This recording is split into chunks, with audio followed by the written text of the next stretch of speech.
Mr. Beastie. And welcome to the Ruby Tuesday. My name is Ruben, and this is my review for Rick and Morty Season 4, which is now finally on Netflix. So if you're like me and you're in the UK or a few other countries, then you probably would have not seen the new season of Rick and Morty, unless you live in America and you watch through Adult Swim, or unless you use a VPN or other unmentionable sites, then you've probably seen it. But if you've been waiting for a streaming service like Netflix, which they have now been released, then you would be super happy yesterday when we got more episodes, but then you would probably be a little bit upset when you saw that it was only 5 episodes. I know there are more episodes to come.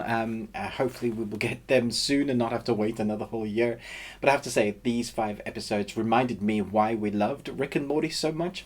There's this argument I've seen even on my reviews of Rick and Morty or other animation sites, or when I'm wearing a Rick and Morty shirt, they say things like, how can you watch Rick and Morty? That is one of the vilest and worst animated shows ever. It's just full of dick and fart jokes and has no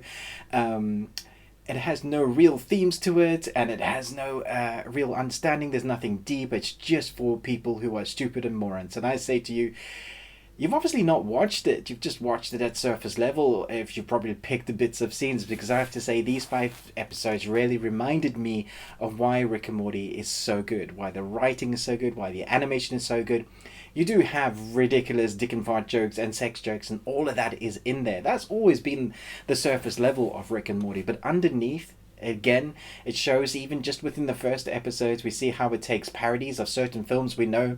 These 5 episodes range from Edge of Tomorrow to Terminator, and then we have an amazing voice cast. I'm not going to mention because you will recognize them, and you can play that game, go, hey, I know that voice. Do check out the credits as well, because you can see some of the voice actors in there that you thought you knew, but you couldn't quite place. You will find it in there. Suffice to say, the voice work is fantastic.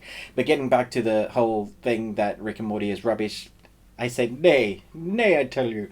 There are so many interesting themes that they play with and tackle within the writing here, between the grandfather and son relationship between Rick and Morty, which was obviously originally a play on the Back to the Future, and now they've created their own timeline. All the themes they usually tackle are very dark, and the way they show them, the way they deal with that is often an outpouring of their emotion in the most random ways, or something being created, or them testing something out that is absolutely mental. That's not to say there isn't fun here, because it is a lot of fun. Seeing how they take parodies on certain films like Ocean's 11 or those sorts of things is always fun. But then you always have the grandpa who is drunk all the time, because there's this underlining sadness and loneliness and stuff that he hasn't quite dealt with yet. I'll say quite, he hasn't dealt with yet.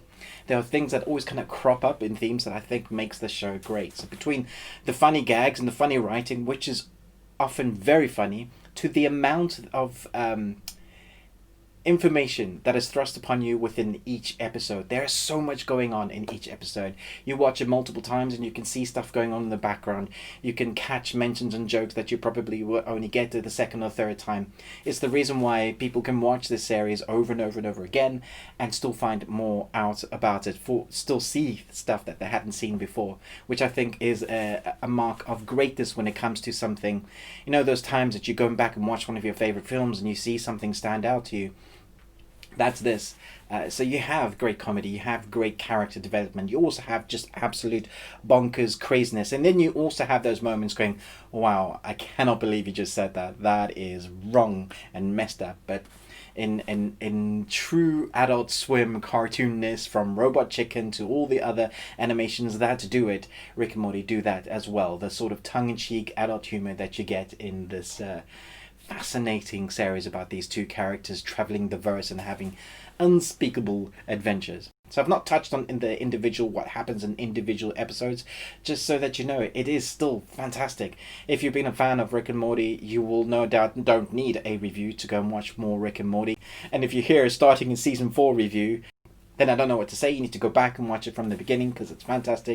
It's still good. It's still great. This is me just kind of praising the series, going, yeah, it's great, but I want more. 5 is not enough, damn it. So grab your Szechuan sauce and start watching these episodes. Thanks so much for watching this kind of review and praise of the series that is much deeper than people give it credit for. But until next time, remember, live long Tuesday.